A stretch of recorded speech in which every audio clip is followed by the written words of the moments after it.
Welcome dear student, ITI and technical solution YouTube চ্যানেলে তোমাদেরকে স্বাগত।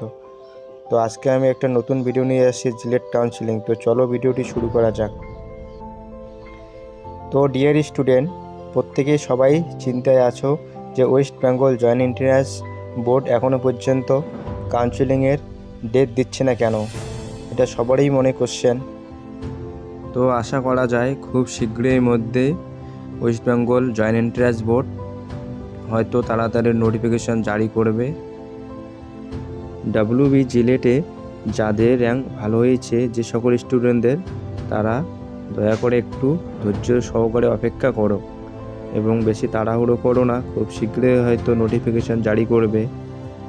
তো ডিয়ার স্টুডেন্ট, তোমাদের জন্য খুবই একটা খারাপ খবর রয়েছে।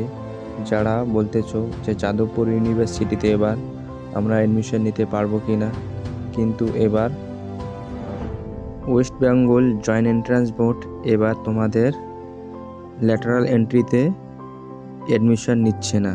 এবং এটা না নেওয়ার কারণ প্রথমত হতে পারে যে অ্যাডমিশনটা খুব ডিলে হয়ে গেল এর জন্য।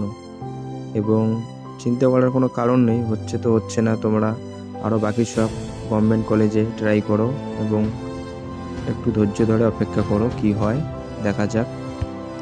তবে আমি এটাই বলতে চাই, যারা যে ডিপার্টমেন্টে অ্যাডমিশন হবে, তো তোমরা তোমাদের পড়াশোনাগুলো একটু চালু করে দাও, না হলে তোমাদের অ্যাডমিশন হওয়ার পরেই কিন্তু তোমাদের এক্সাম শুরু হবে, সেমিস্টার চলে আসবে এবং তোমরা সেটা এড়িয়ে না গিয়ে তোমাদের পড়াশোনাগুলো তোমরা একটু টুকিটাকি এবং প্রিভিয়াস ইয়ার্স কোশ্চেন প্যাটার্ন সেগুলো কালেক্ট করো। কারণ অ্যাডমিশন যতই লেট হোক না কেন, পড়াশোনা তো তোমাদেরকেই করতে হবে, তোমাকেই করতে হবে। তো তোমরা সেটাকে এড়িয়ে না গিয়ে ভালো করে পড়াশোনা শুরু করে দাও এবং কাউন্সেলিংয়ের অপেক্ষা করো। তো তোমাদের যদি বুঝতে কোনো অসুবিধা হয়, তোমরা কমেন্ট বক্সে গিয়ে সেখানে কমেন্ট করো। এবং যদি তোমরা চাও যে কাউন্সেলিং নিয়ে ভিডিও করো, তো অবশ্যই আমি কিভাবে কাউন্সেলিং করা হয় সে নিয়ে ভিডিও একটা বানিয়ে দিব। এবং যারা চ্যানেলে নতুন আসছো, এইরকম ইনফরমেটিভ ভিডিও পাওয়ার জন্য please subscribe my YouTube channel. Thank you. জয় হিন্দ।